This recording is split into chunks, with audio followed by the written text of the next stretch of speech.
Hola doctoras, hola doctores, ¿cómo están? Bienvenidos a esta cuarta parte donde vamos a hablar sobre los neutrófilos en las patologías. Y bueno, ahora vamos a ver o nos vamos a enfocar directamente a lo que serían el tratamiento, que creo que es una parte súper importante. Bien, hablemos pues de la terapia empírica de los neutropénicos. Como número uno, la neutropenia por sí sola no va a generar signos clínicos. Recordemos que la neutropenia, cuando es de tipo y del orden preventiva, la encontramos como una forma de investigación de cuál es la causa del proceso mórbido patológico de nuestros pacientes. Y recordemos que en muchas ocasiones esta neutropenia es secundaria, siempre secundaria a otra patología. Y es ahí donde nosotros la localizamos. No es porque venga con diarrea con sangre, no es porque tenga el paciente un proceso febril. Simplemente encontramos nosotros neutropenia y esta por sí sola no genera signos clínicos. Cuando es una disminución de la producción por parte de la médula. Pero el tema es cuando esta disminución de la producción es a consecuencia de un proceso de tipo y de orden infeccioso, donde ya vemos la producción de citocinas. Y es donde viene la siguiente situación, donde vemos nosotros ya el síndrome febril. Recordemos pues que el síndrome febril corresponde a tres situaciones. Uno, que haya un aumento de la temperatura a una hipertermia. Dos, que exista taquicardia. Y tres, que exista una taquipnea. Aumento de la temperatura, aumento de la frecuencia cardíaca y aumento de la frecuencia respiratoria. Estos tres eventos dan el síndrome febril, la fiebre. Si solamente hay temperatura elevada, se denomina hipertermia, que creo que es un tema muy importante a considerar. Entonces, si nosotros tenemos este tipo de procesos, cuando haya fiebre, es porque ya existe un proceso que justificaría la administración de antibióticos. Y la neutropenia, cuando es de un manejo empírico, de un manejo porque fue una neutropenia de origen, no es de origen, de localización fortuita, que no estamos buscando nosotros si es que había neutrófilos bajos o no.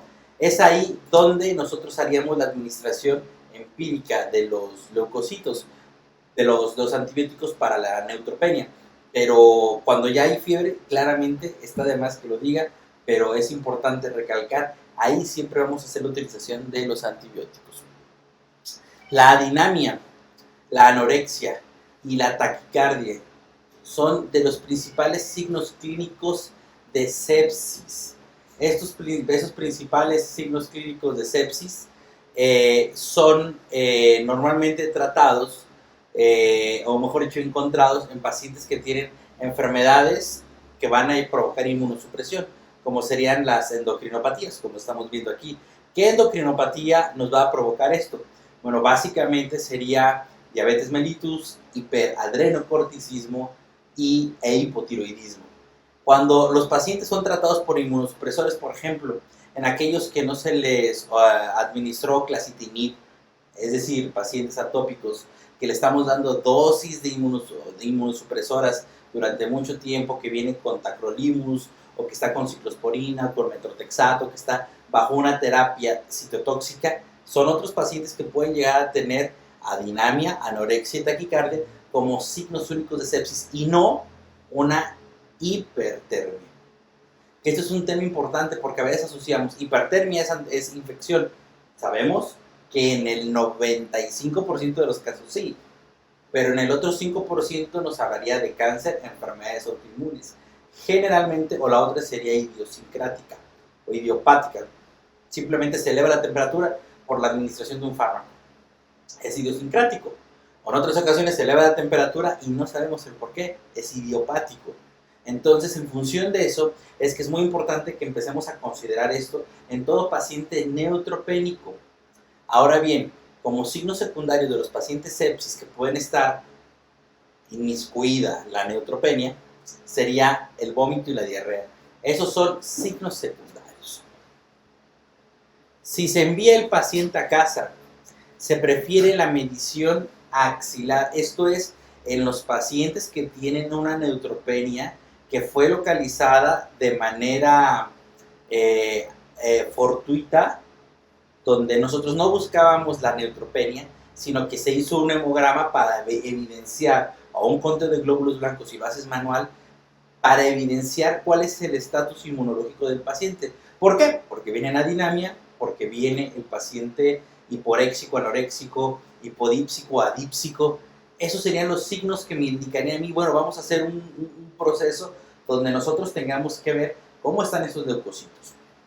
Y en función de eso es que se puede hacer o se hace el conteo de glóbulos blancos manual o el hemograma automatizado.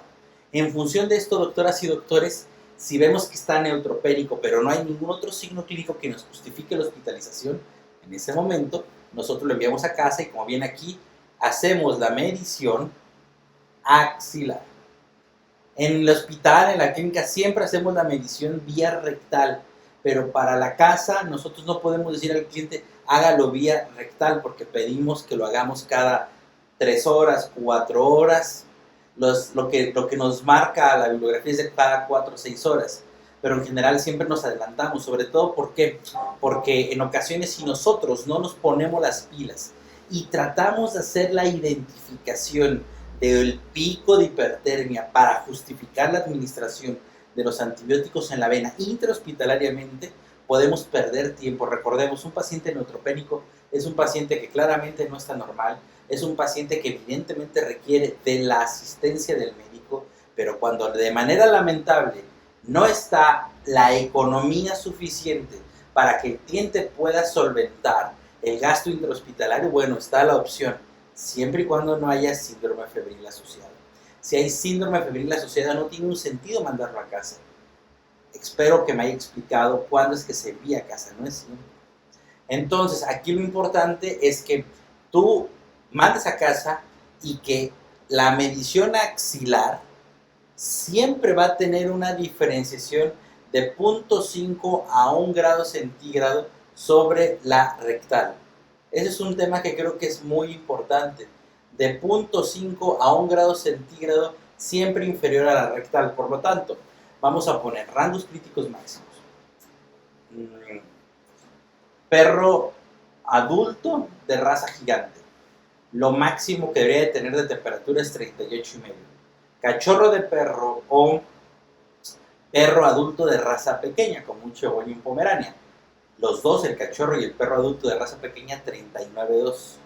Cuando nosotros tenemos que nuestro paciente es un gato, estamos hablando de 39,5.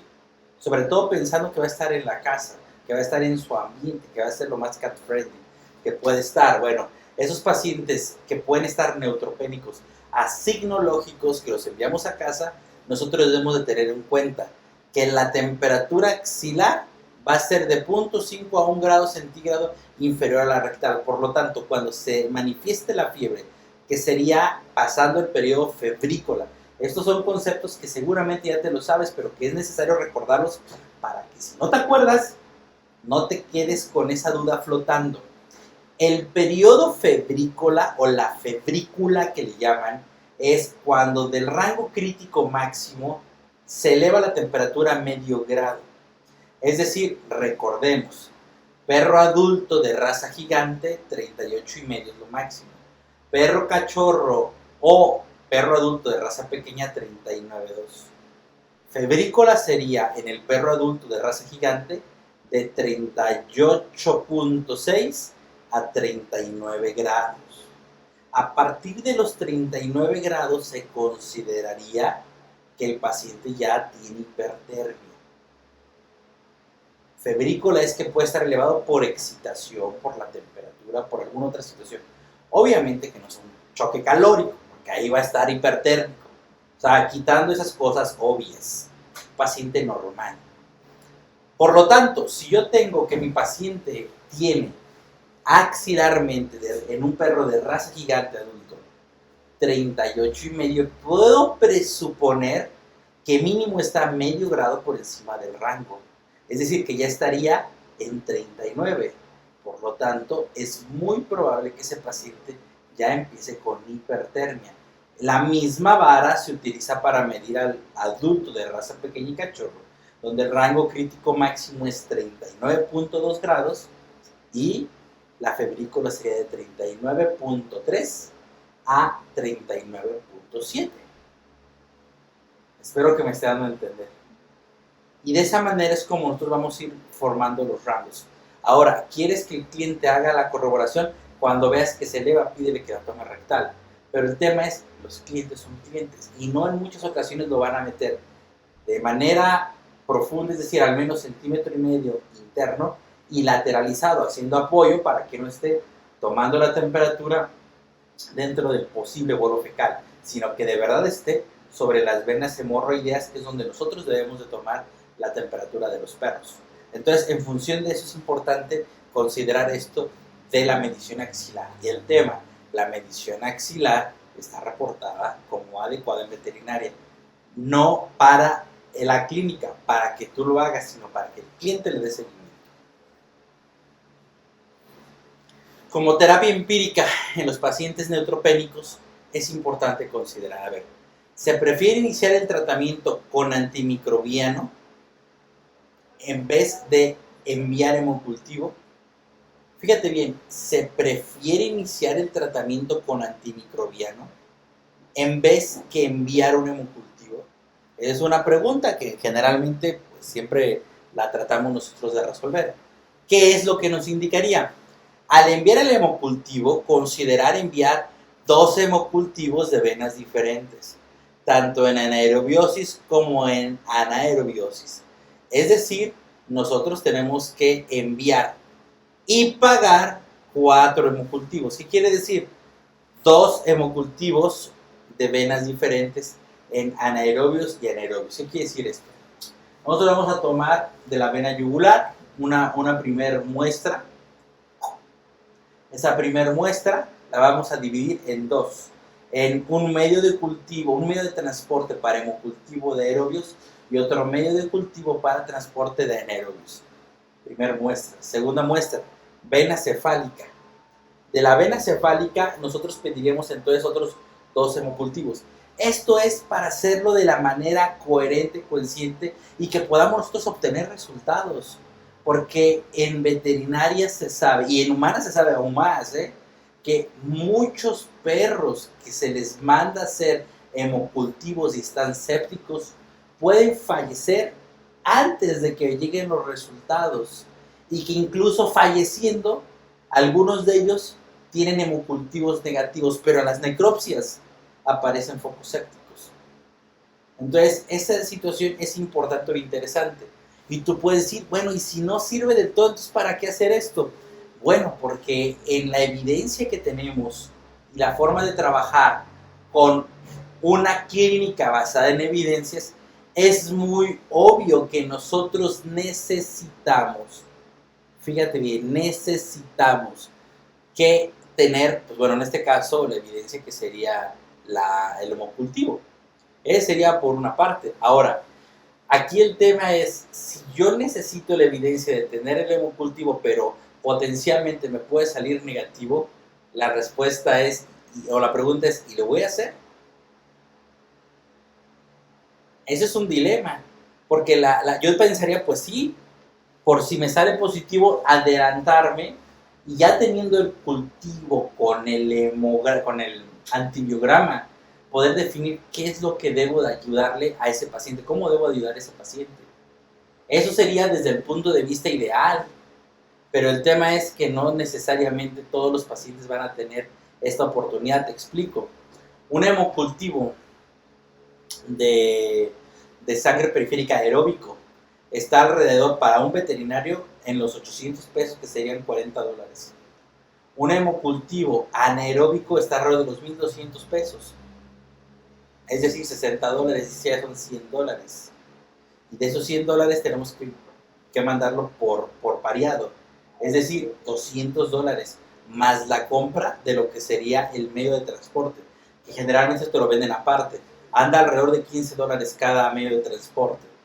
Entonces estaríamos hablando de $230, prácticamente 5,000 pesos mexicanos solamente del hemocultivo, para que potencialmente, no quiere decir que siempre salga, pueda salir negativo. Mira, eso es lo que te había hablado, de Dex Hughes. La mayoría de los pacientes que fallecen, sus hemocultivos son negativos, ante mortem. Incluso se recomienda continuar con la terapia antimicrobiana a pesar del hemocultivo negativo. Dex Hughes es un intensivista veterinario de Gran Bretaña.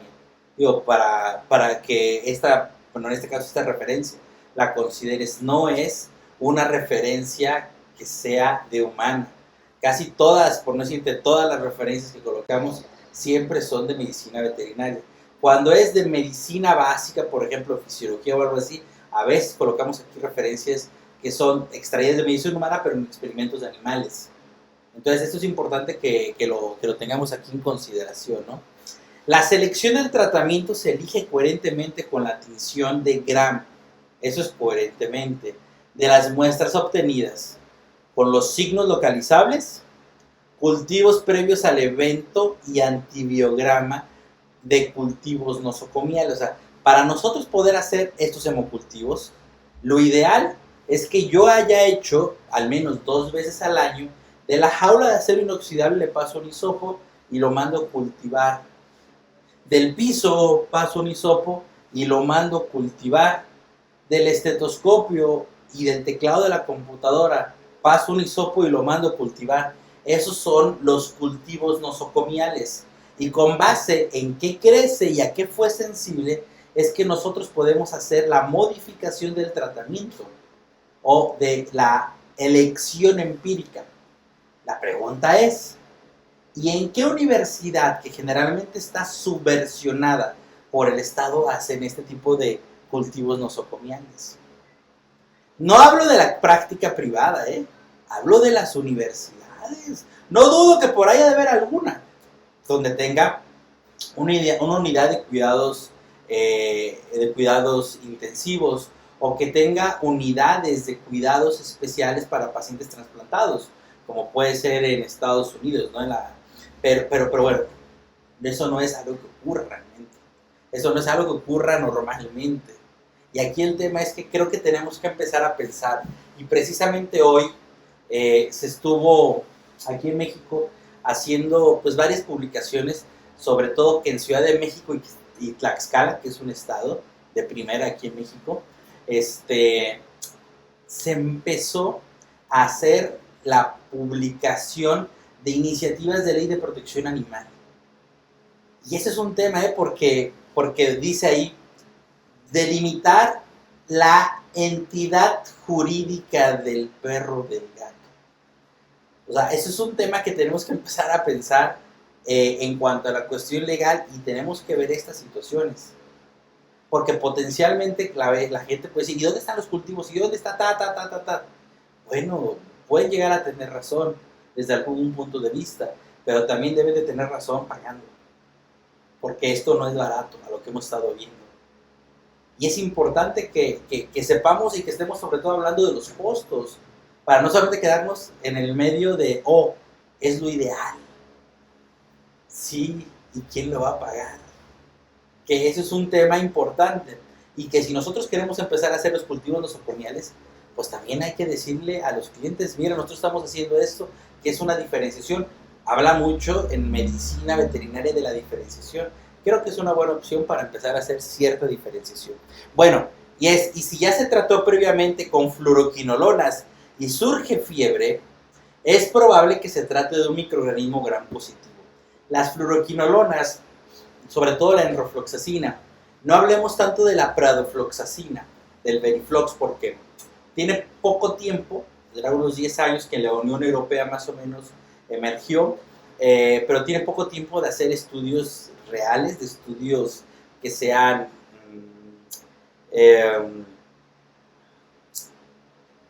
fuera de lo que el laboratorio nos dice, que sean probados por otros entes.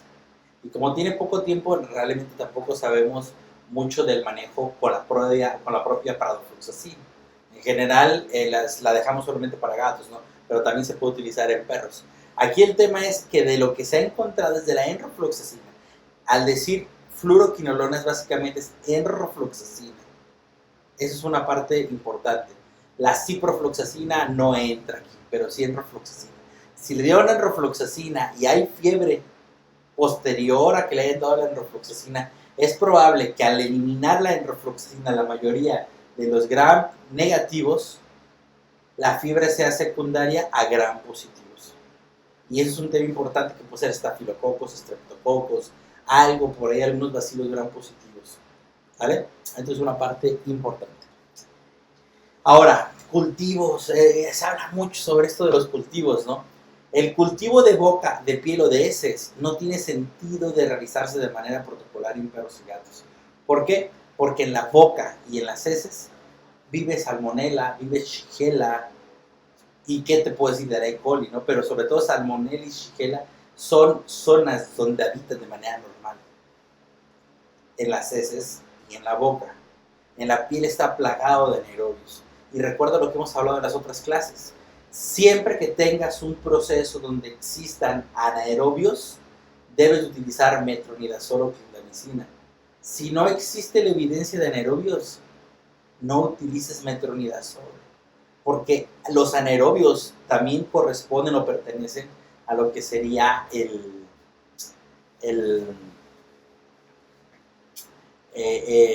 los lactobacilos, es decir, la microbiota que tiene una utilidad para evitar el desbalance de la propia microbiota, es decir, evita la disbiosis.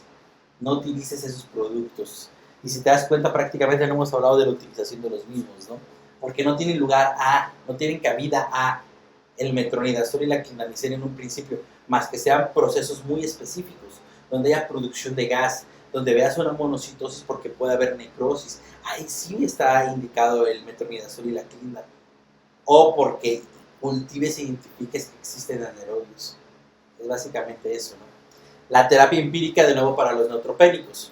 Si encuentras signos mayores o menores, piensa que el paciente tiene una complicación de origen bacteriano. ¿Cuáles son los signos mayores o menores?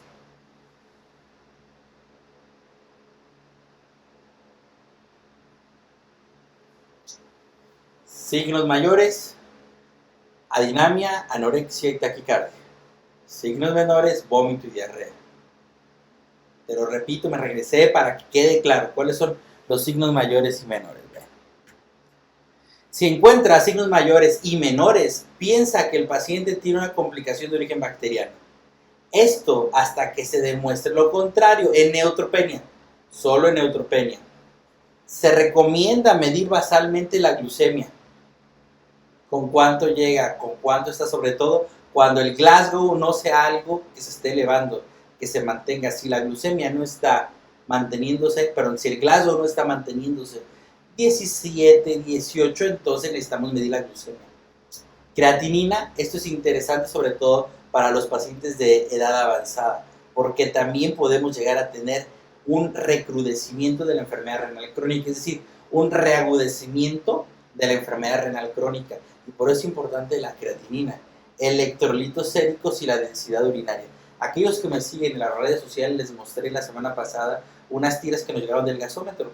En esas tiras nos mide electrolitos, nos mide creatinina, urea, presiones de gases y lactato y otras cosas. Esas son importantes y serían las ideales de manejar en esos pacientes infectados. Más que hacer una química general, es hacer este tipo de procesos, que creo que vale bastante la pena, doctoras y doctores. Si tú tienes, por ejemplo, un aparato de IDEXX, nosotros tenemos IDEXX o AVAXIS, el que tú quieras, pero nosotros tenemos uno de IDEXX, un aparato para medir química sanguínea de IDEXX está alrededor de los 400,000 pesos mexicanos, $20,000. El gasómetro, con todo esto, tiene un costo de 120,000 pesos mexicanos, es decir, $6,000. Date cuenta que el aparato es más barato y al mismo tiempo te da un rendimiento para los pacientes graves. No te va a servir para medir otras cosas, sino solamente lo que viene en las tiritas. Pero creo que es una gran inversión en un principio el tener este tipo de gasómetros con las tiras completas, ¿no? Porque hay otros gasómetros, como el que trae IDEXX, que viene solamente para gases, o el que tiene también se me fue ahorita el iStat, tampoco viene tan completo como el EPOC de Siemens. El que yo te recomiendo que compres es el EPOC de Siemens, porque al menos aquí en México, las tiras o los consumibles los puedes encontrar sin ningún problema, y en los otros, bueno, habrá que pedirlos con anticipación, y como muchas personas o muchos veterinarios no los piden, a veces se tardan en hacer el resurgimiento. Pero el de Siemens, viene tanto para veterinaria como para humana. De hecho, tiene los consumibles de veterinaria. Eso creo que vale la pena considerarlo. No solamente es tenerlo de moda, es tenerlo que te pueda servir. Yo creo que es una parte importante, ¿no? Si el paciente tose, radiografías. Si tiene secreción nasal o disnea, radiografías. Esto sería lo que nosotros deberíamos hacer en ese tipo de pacientes que se ven una complicación, ¿sale? Si se identifica infección, mínimo una semana debe de tener de tratamiento.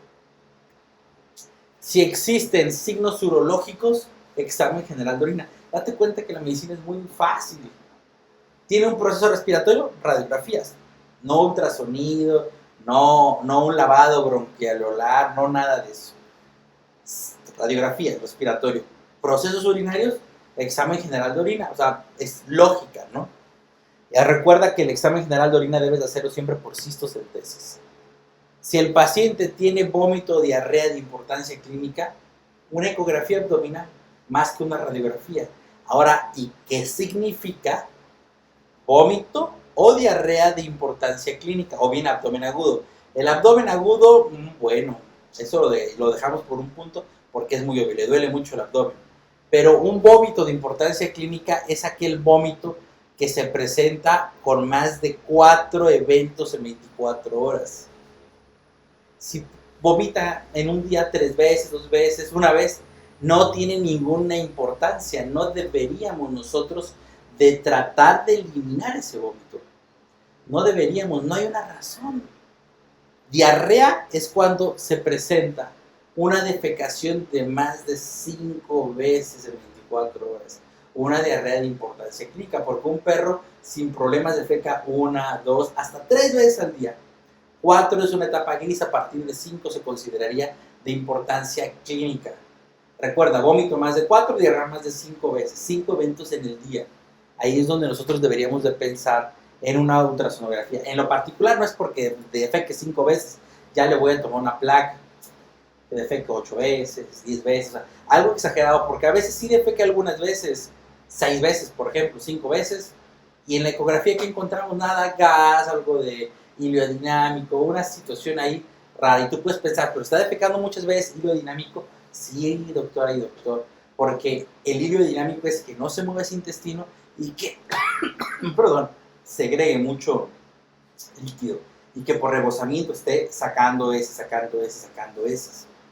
Sí puede defecar varias veces porque tiene el intestino lleno, y eso claramente puede llevar a que mi paciente genere después una atonía completa de ese intestino y que entonces se nos complique con un dolor que se escala rapidísimo. Bueno, ¿cómo vamos a elegir administrar los antimicrobianos? Bueno, recordemos, es importante que tenga espectro en la terapia empírica de los pacientes neutropénicos contra pseudomonas, contra cocos gram positivos y contra el grupo Enterobacteriaceae. Es una parte importante. Ahora recordemos, estamos aquí, terapia empírica de neutropénicos con signos clínicos. Ese es el tema de la clase. Recordemos cómo era la terapia antibiótica de neutropénicos en profilaxis. Esto fue de la clase pasada. Me jalé estas tablas para que hagamos la comparativa. Y aquí te lo puse en amarillo y rojo. Comparemos y veamos si la terapia empírica de profilaxis tiene espectro contra pseudomonas, bacteroides y cocos gram positivos. ¿Y qué es lo que me dice aquí? Fíjate bien, veamos. Sulfas trimetoprim sin profilaxis contra pseudomonas, es decir, ya vamos quitando a las sulfas dentro del tratamiento de los pacientes neutropénicos con signos clínicos. Enrofloxacina ¿Qué dice? Dice, dosis inferior efectiva para la descontaminación intestinal selectiva. Son necesarios para alcanzar niveles tisulares efectivos contra pseudomonas al menos 10 miligramos por kilo vía intravenosa. Si yo quiero hacer la administración de enrofloxacina, debo de mínimo dar 10 miligramos kilo vía intravenosa cada 12 horas. Cada 12 horas. Y tú dices, oye, pero 5 miligramos es lo que nos dice la bibliografía. Sí, en pacientes que no están neutropénicos y que no tienen signos clínicos. Pero si el paciente está neutropénico y tiene signos clínicos, bueno, administrarías mínimo las 10 miligramos por kilo de peso. Mínimo los 10 miligramos por kilo de peso. El techo que tiene es administrar hasta 15 miligramos por kilo cada 12 horas. Hasta 15 miligramos por kilo cada 12 horas. Aquí el tema, doctora y doctor, es que claramente nosotros tenemos aquí un proceso. Y ese proceso que nosotros tenemos aquí es que la dosis tiene mucho que ver. El intervalo tiene bastante que ver. Entonces es aquí donde vale la pena considerar todos estos puntos. Y no solamente decir, aplícale Enro. ¿Cada cuánto? ¿A qué dosis? B, lo puedes administrar hasta 20 miligramos por kilo de peso. Aquí dice cada 24 horas. Recuerda que esto lo sacamos del libro de Prescott, Antimicrobiana Veterinaria. Sinceramente, esta es la dosis que cuadra con todos los esquemas farmacocinéticos que se han estudiado. Cada 12 horas la Enro, porque no dura más de ese tiempo. Ahora acá, cefalexina, amoxicilina y amoxicilina ácido clavulánico. Como terapia en profilaxis para los neutropénicos, ¿se acuerdan? Profilaxis que no hay signos clínicos, pero encontramos que estaba en neutropenia. ¿Qué es lo que me dice? La cefalexina no tiene profilaxis contra pseudomonas, por lo tanto, lo descartamos. La cefalexina como tratamiento para administrarse en los pacientes que están con signos clínicos y neutropenia. ¿Te acuerdas? Signos clínicos mayores y menores. Mayores es adinamia. ¿Qué más? Adinamia, ¿te acuerdas? Hipotermia. ¿Te acuerdas? Signos menores. Vómito, diarrea, para que no se te olvide. Bueno, regresemos acá. Amoxicilina sola sin profilaxis contra pseudomonas. Por lo tanto, también descartada. ¿Y qué onda con la amoxicilina ácido clavulánico? Similar a la amoxicilina, pero aumenta la actividad contra Staphylococcus, Klebsiella, Escherichia coli y bacteroides en relación con la amoxicilina. En términos generales, si bien es cierto, está aumentado el espectro, pero tampoco es algo que digas, wow, lo quiero usar, porque me va a ser altamente efectivo. Tampoco sería una opción.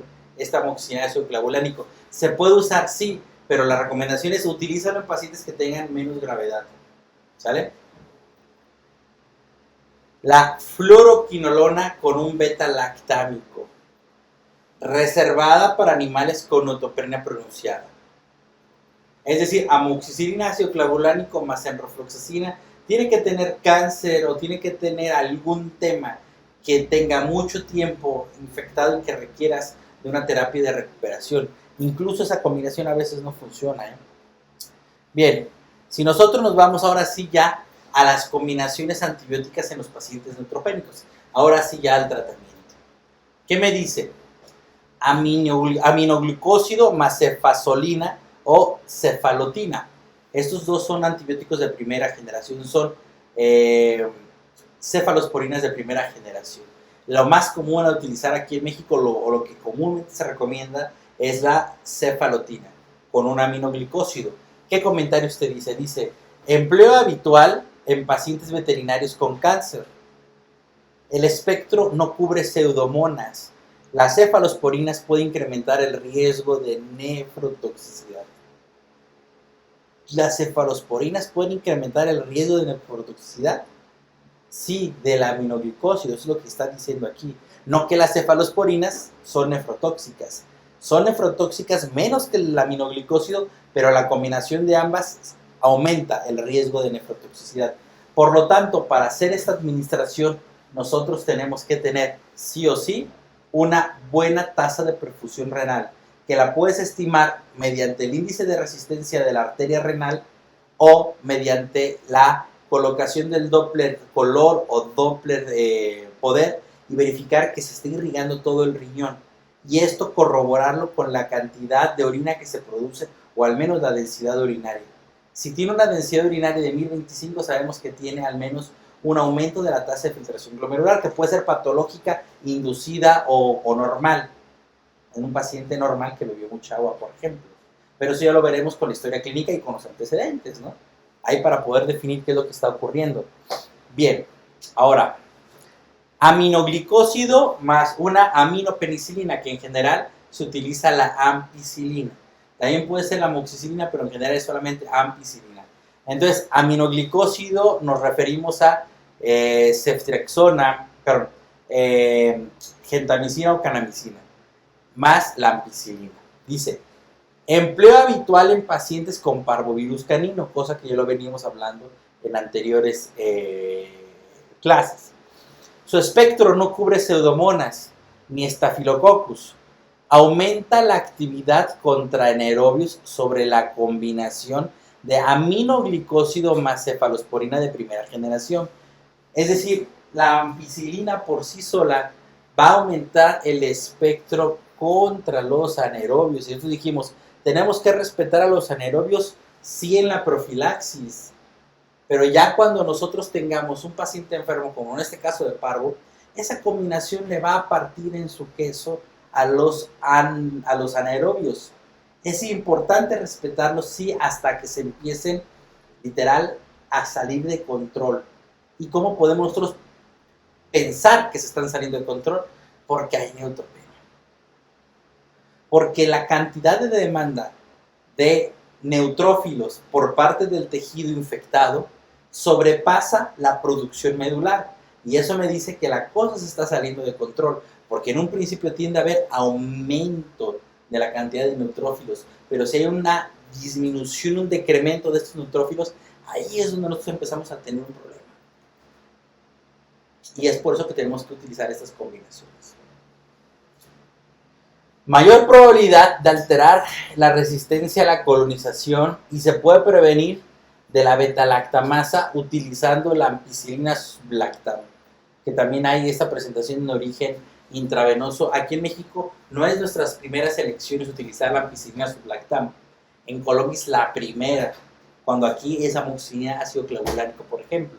Pero es importante, amigos de Colombia, que sepan que bueno, ustedes están utilizando una buena mezcla, pero que lamentablemente tiende a producir un aumento de la resistencia. Y ya lo vimos en el estudio que se hizo en el Valle de Aburrá, allá en Medellín, por Alzate y colaboradores. Luego tenemos nosotros el aminoglicósido y la penicilina antipseudomonal, como sería en este caso la ceftazidima. Fíjate bien que cambiamos de una cefalosporina de primera generación, como sería la cefalotina, a la ceftazidima, que sería de tercera generación. Esta ya es contra pseudomona. Nos da un sinergismo contra pseudomona y la familia Enterobacteriaceae. Una menor actividad contra microorganismos gram positivos y se puede prevenir la actividad beta-lactamasa empleando la ticarcilina y el ácido clavulánico o la piperacilina con el tazobactam.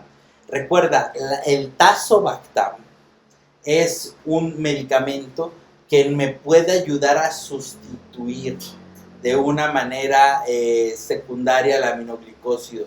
Sin embargo, no es lo ideal utilizarlo. Estos fármacos se prefieren dejar solamente para medición humana. ¿Por qué razón? Porque son los que se utilizan en pacientes trasplantados con infecciones graves.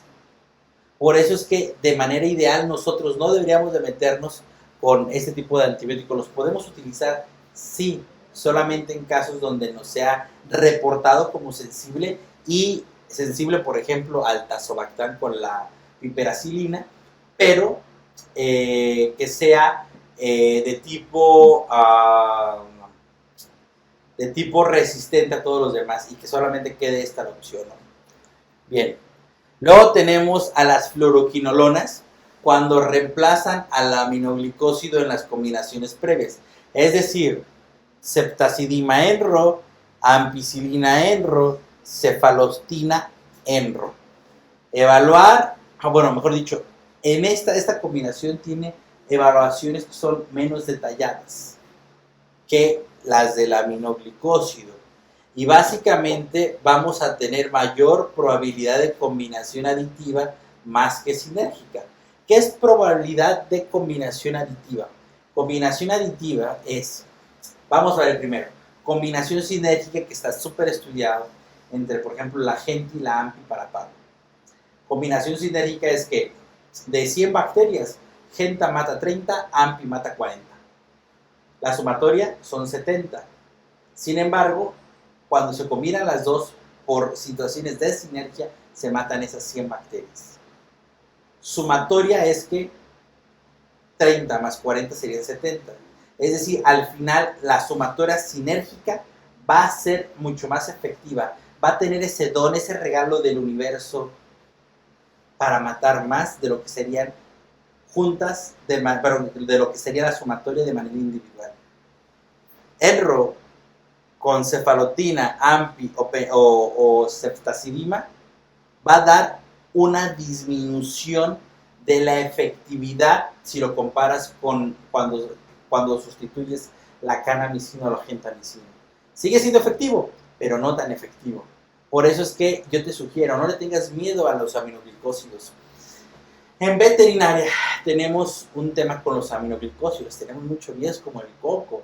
Uy, no lo uses porque se va a echar a perder el riñón. Depende. Primero tenemos que hacer que ese riñón funcione, porque si no está funcionando, pues claramente la vamos a regar. Entonces aquí es donde es importante empezar a tener todas estas consideraciones, doctoras y doctores. Ahora, la combinación de dos antibióticos beta-lactamásicos o lactámicos, beta-lactámicos. ¿Para qué se utilizan? Para evitar la nefrotoxicidad del aminoglicósido. El tema, podemos prolongar la posibilidad de que haya resistencia bacteriana y que tengamos una sumatoria, es decir, un resultado aditivo o sumatorio, más no sinérgico. Ahora, la cefoxitina. Esta es una cefalosporina de segunda generación. Y básicamente la cefoxitina es el sustituto en la combinación de ampicilina-aminoglicósido, que sería básicamente para los pacientes con parvo. No tiene actividad contra pseudomonas, tiene una buena actividad contra anaeróbicos y tiene una mayor posibilidad de alterar la resistencia a la colonización. Es decir, tenemos un tema, pero creo que vale la pena. ¿Cuándo utilizaríamos la cefoxitina?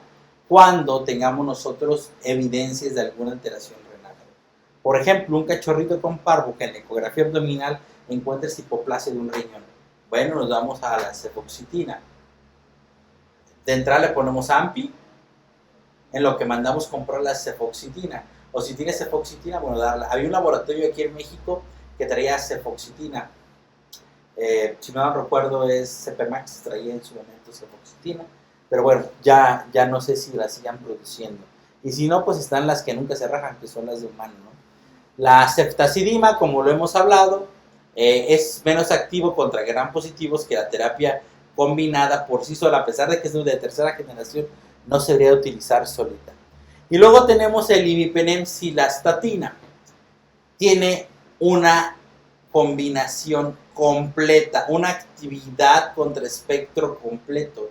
Y esta actividad contra este espectro completo, creo que vale la pena que la tengamos siempre en consideración. Sin embargo, un vial de imipenem-cilastatina aquí en México, comprado no en el mercado negro, en el mercado habitual, tiene un costo de $1,200, $60, y te sirve para una sola aplicación. Es decir, yo quiero aplicar imipenem-cilastatina, bueno, tengo que invertir $2,400, es decir, serían $12 por día de antibiótico. Es un costo alto. Es por eso que nosotros les recomendamos vámonos a las sinergias de antibiótico y que estas sinergias de antibiótico nos auxilien, colaboren, ayuden. ¿A qué? A tener la gran oportunidad de gastar menos y hacer más. Por eso hicimos esta comparativa. La terapia empírica en neutropénicos, por lo tanto, se prefiere la aplicación de terapias combinadas sobre las monoterapias, incluso a pesar de que sean de tercera generación. Cuarta generación es un poquito punto y aparte. Se incrementa el espectro antimicrobiano en las terapias combinadas. Se usa el efecto sinérgico, como lo hemos venido hablando, va a minimizar la toxicidad y cuando incluso existe toxicidad es muy importante, o potencialidad de toxicidad, es muy importante que sepas que está la fluoroquinolona que nos sirve como antibiótico de sustitución del aminoglicósido, que es una parte importante e interesante, no aplicar la enrofloxacina siempre para todo. Eso, pues bueno. Reduce la emergencia de resistencia bacteriana, que es otra de las cosas importantes. Recuerda, hoy precisamente venía platicando con uno de los doctores que trabaja con nosotros. Estamos platicando un caso clínico de ayer y te lo quiero sacar a colación para que entendamos. Si nosotros tenemos, por ejemplo, un ultrasonido en la clínica y le pasamos el ultrasonido al paciente y vemos alguna alteración, el ultrasonido me va a servir a mí para poder demostrar que existe un cambio y que con base en ese cambio orgánico voy yo a tener un cambio en la actitud terapéutica, es decir, voy a hacer que mi perro o mi gato en mi cabeza, voy a cambiar el enfoque terapéutico que tenía en un principio. Espero que me den a entender.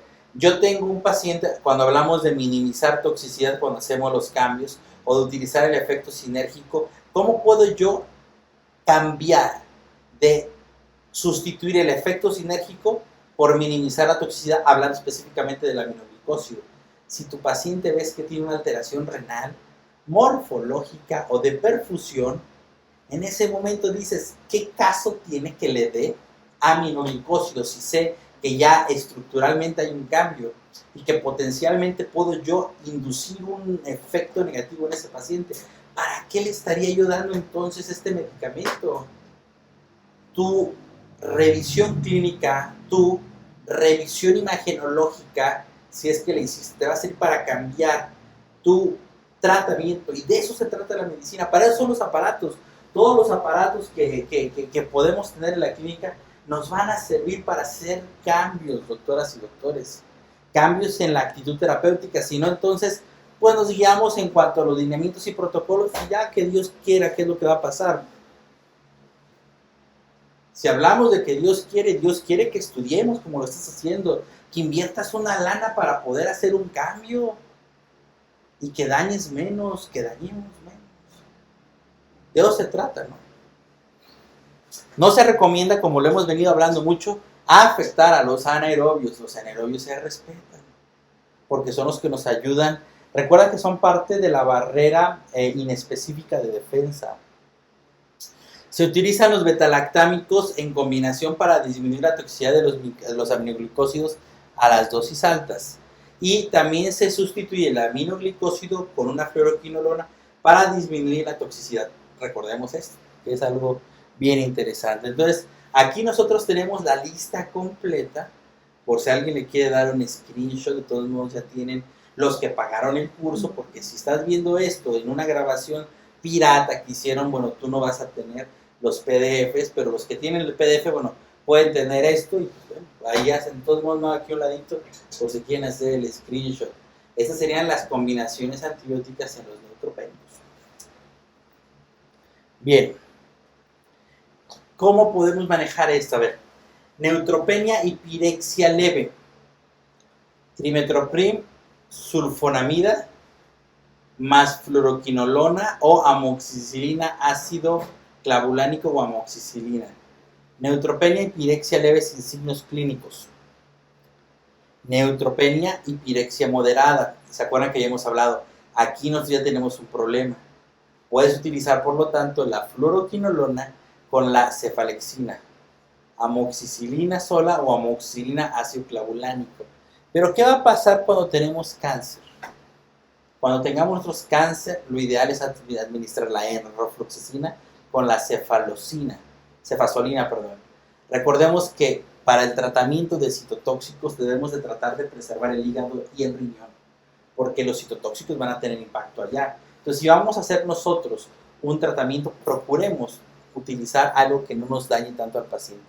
Parvovirus, lo hemos hablado muchas veces, ampicilina agenta, sepsis de etiología desconocida, que no responde en un principio al antibiótico. Si no lo responde entre las primeras 8 y 12 horas, cámbiate directamente a imipenem cilastatina. Es un tema muy importante, ¿sale? Si el paciente presenta flebitis, la recomendación es siempre cultivar la punta del catéter. Si el aminoglicósido se administrará más de 5 días consecutivos, vigila el examen general de orina.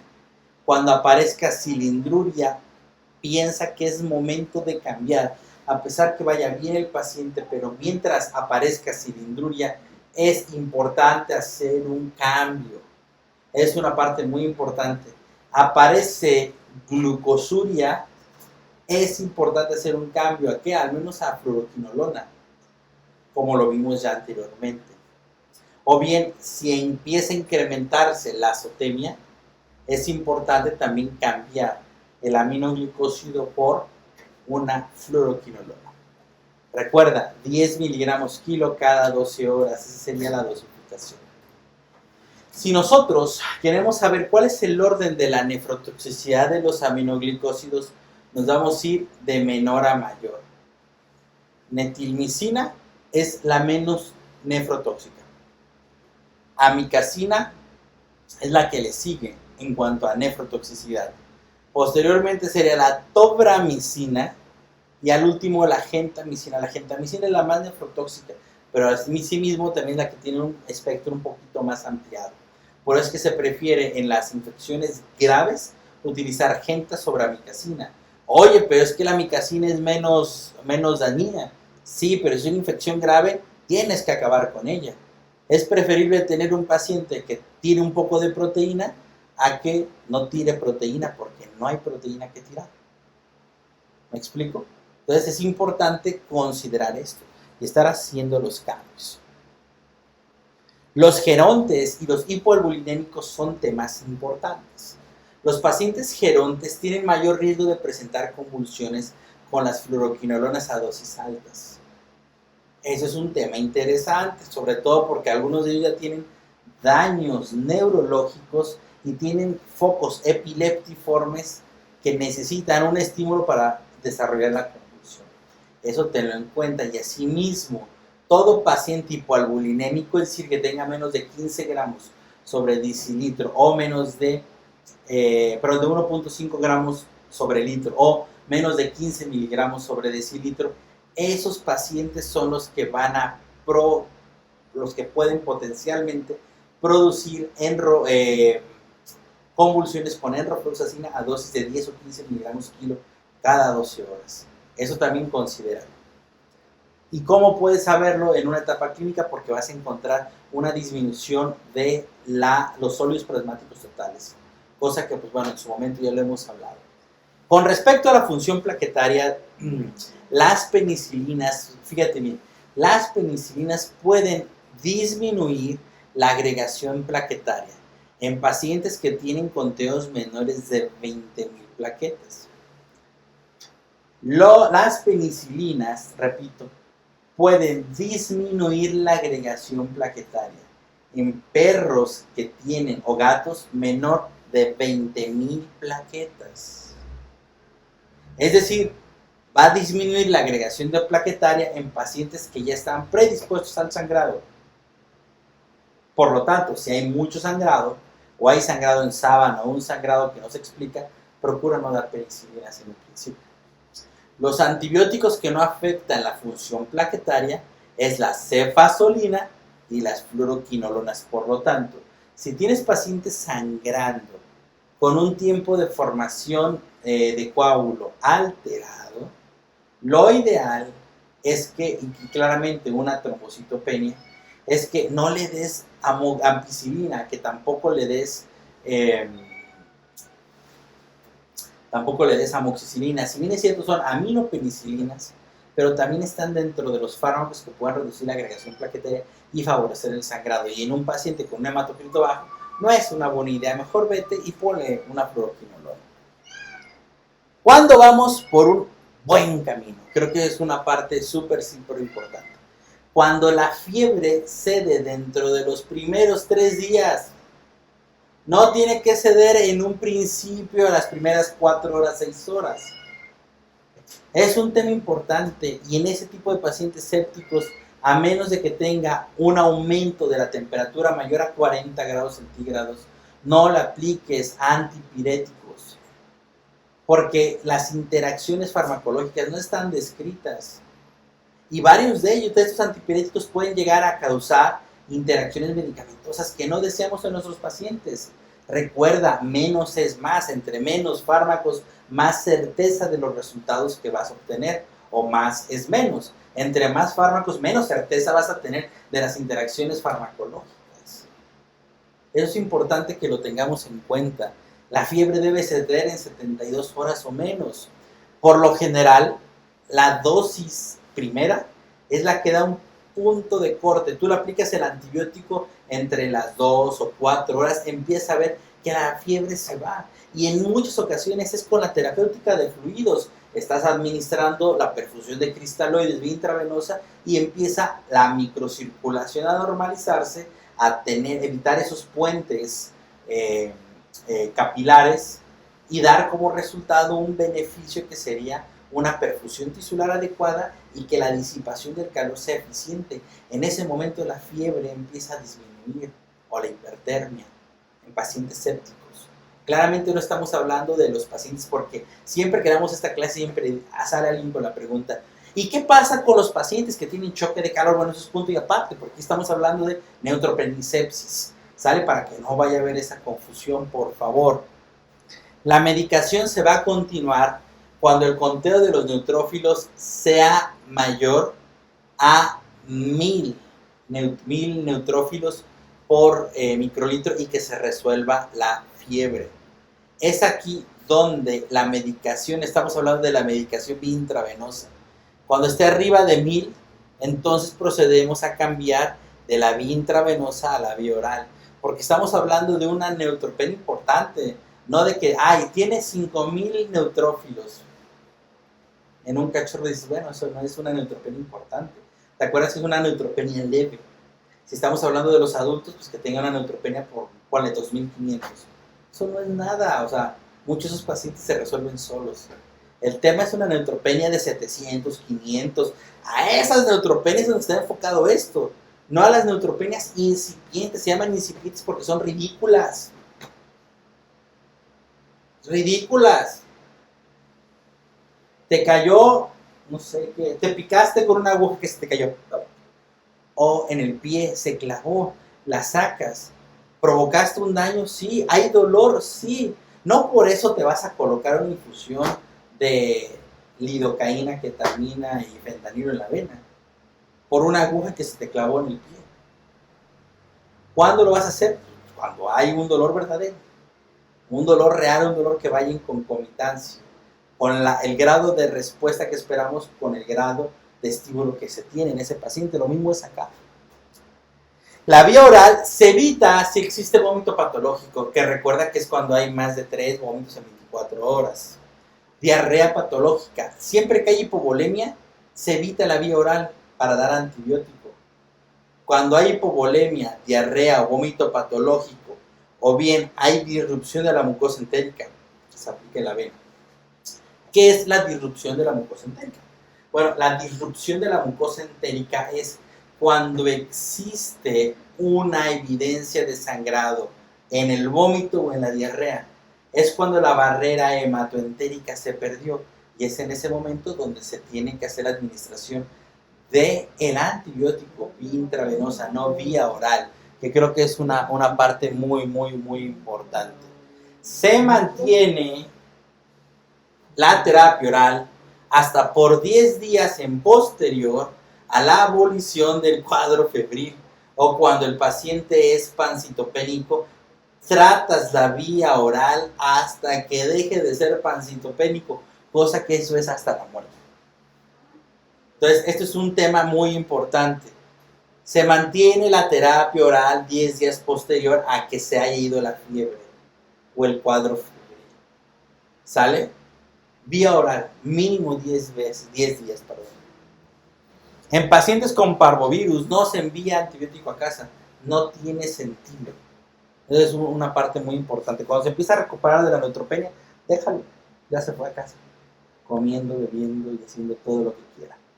¿Cuándo vamos por mal camino? Vamos mal. Eso está mal, todo está mal. Si aparece hipotermia, en un paciente séptico que aparece hipotermia, podemos llegar a tener una disociación del control de la temperatura por una disminución de la perfusión cerebral. Y eso me indicaría que está la cosa mal y que se va a morir posiblemente. Asimismo, si disminuye el Glasgow modificado para neurología, el test de Glasgow modificado que ya enviamos al grupo.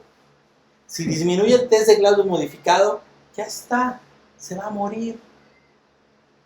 Junto con la hipotermia, y si no hacemos nada, si seguimos haciendo nuestro protocolo, ahí es donde tenemos que cambiar. No puede haber un protocolo donde veamos que hay cambios en negativo y no hagamos nada.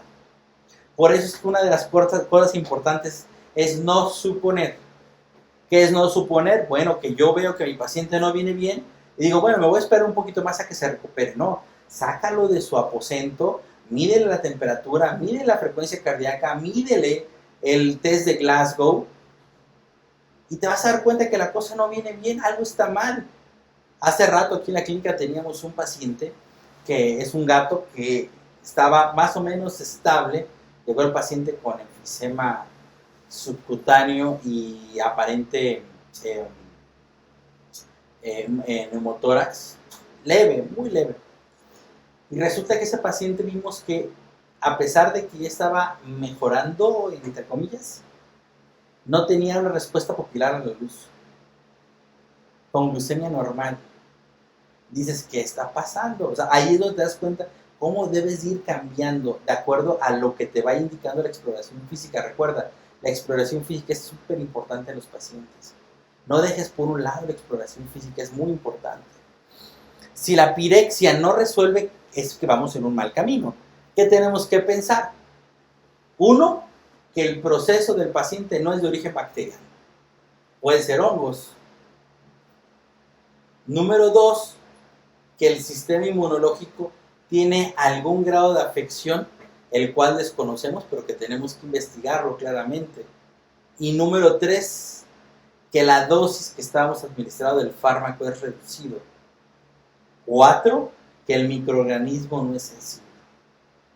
¿Y cómo nosotros podemos determinar esto? Ya lo hablamos, no reduce la fiebre, la cantidad de neutrófilos tóxicos aumenta y el grado de toxicidad aumenta. En vez de disminuir los dos, aumentan.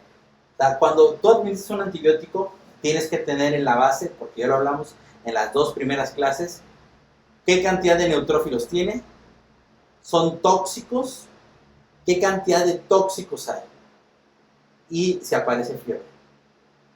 Cuando va por buen camino, reduce la fiebre, reduce el grado de toxicidad y reduce la cantidad de neutrófilos tóxicos, aumentando la cantidad de neutrófilos segmentados o en banda. Cuando ocurre lo contrario, aumentan los tóxicos, aumenta el porcentaje de toxicidad, no aumenta la cantidad de neutrófilos y la fiebre no baja o se elimina, es que estamos en mal camino. Es muy simple, es lógico. Si vamos por mal camino, la pregunta es, ¿qué vamos a hacer? Si vamos por mal camino. Bueno, podemos hacer varias cosas, pero fíjate cómo es ¿qué es lo que nos indican los infectólogos? ¿Qué nos dice el infectólogo? ¿Cámbiase totalmente de antibiótico? ¿Qué haces? Fíjate bien. Se puede aumentar la dosis a la mayor descrita. Por ejemplo, Enro, en vez de, yo le estoy dando 10 miligramos kilo y sabemos que es efectivo, pues lo voy a subir a 20. Esto es lo lógico, ¿no? Sin embargo, pocas veces según resultado clínico. Hablando de neutropenia y sepsis. Se pretende aumentar un fármaco al tratamiento ya expuesto, sin sustituir los medicamentos que ya has administrado. Este es el ideal. Tú le estás dando a un perro con parvo gentamicina 2 miligramos kilo cada 8 horas, más ampicilina 20 miligramos por kilo cada 8 horas, los dos vía intravenosos. Muy bien. La fiebre no bajó, la cantidad de neutrófilos tóxicos aumentaron y no elevaron los neutrófilos segmentados y en banda. Eso te indica que entre las 8 y las 12 horas después de haber administrado tus 2 antibióticos no están siendo suficientes. Por eso es importante el frotis. Y es ahí donde nosotros tenemos que hacer la administración de un tercer antibiótico, que en este caso bien puede ser la enrofloxacina. Genta, ampi, enro. Si con Genta y ampi tienen, te quitas la enro, te quedas con estos dos. Y si no sumas, no quiere decir que quitas estos y sumas enro más otro. Es lo mismo más otro. Eso es lo que al menos en estadística se ha encontrado que es lo más coherente porque aumenta la tasa de supervivencia. Bien, fíjate bien. Cuando tú sospeches que tienes pseudomonas, ceftazidima o imipenem serían las mejores opciones. Aminoglicósido, fluoroquinolona, cefotixina, ceftazidima e imipenem, en dado caso que tengas gram negativos. El Astronam va a sustituir a los aminoglicósidos evitando el efecto nefrotóxico. El Astronam aquí en México tiene un costo aproximado de 800 pesos el vial. O sea, tampoco es el más barato, pero en algunos casos especiales lo podemos sustituir la gentamicina por el Astronam o la canamicina por el Astronam. La clindamicina, la vancomicina, la teicoplanina solamente se utilizan cuando tienes cultivo positivo y que hay gram positivos resistentes. El metronidazol, la clindamicina, la cefoxitina, la ampicilina sublactam, el ipenem, cilastatina en caso de anaerobios. Recuerda, metronidazol y clindamicina son los que principalmente van a estar enfocados para anaerobios. Ampicilina sublactam es de espectro amplio que también afecta a anaerobios. Y mipenem, cilastatina también va a involucrar lo que sean los anaerobios. O el meropenem solo, que es un fármaco de segunda elección. En la segunda elección, mejor dicho, de segunda generación con respecto al imipenem. Antes de pensar en ofrecer un tratamiento antifúngico, se tiene que documentar. Fíjate bien porque en humanos es común que la Candida albicans o que el Aspergillus contaminen a los humanos que están neutropénicos, pero estamos nosotros no tratando humanos. Así te vas a dar cuenta cuando te den referencias de humanos, porque te vas a decir hongos. En veterinaria, a menos que sean caballos, en caballos son comunes los hongos, en perros y gatos no.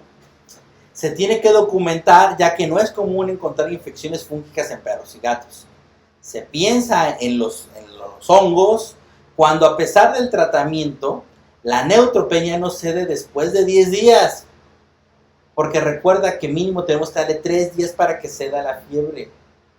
Pero 3 días se te puede infectar y morir. Sí, por eso es que tomas el segundo candado, que sería neutrófilos tóxicos y toxicidad de los neutrófilos y número de los neutrófilos. Esto es importantísimo porque se va a adelantar a lo de la fiebre. Ahora, ¿quieres gastar un poquito más de dinero y tener un numerito? Que los números duros son importantes. Bueno, en el caso del gato da o mide amiloide sérico A y en el perro proteína C reactiva. Eso a las 24 horas te va a dar también un cambio. Te va a decir, está funcionando o no está funcionando. Ya lo vimos en las clases de proteínas de fase aguda. Dice, después de 10 días sospechas hongos.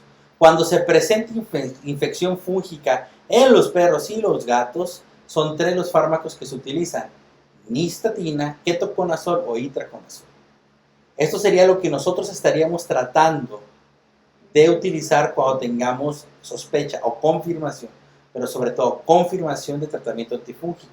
La sospecha es cuando ya tienes 10 días dando antibiótico y no mejora. Esa sería la sospecha.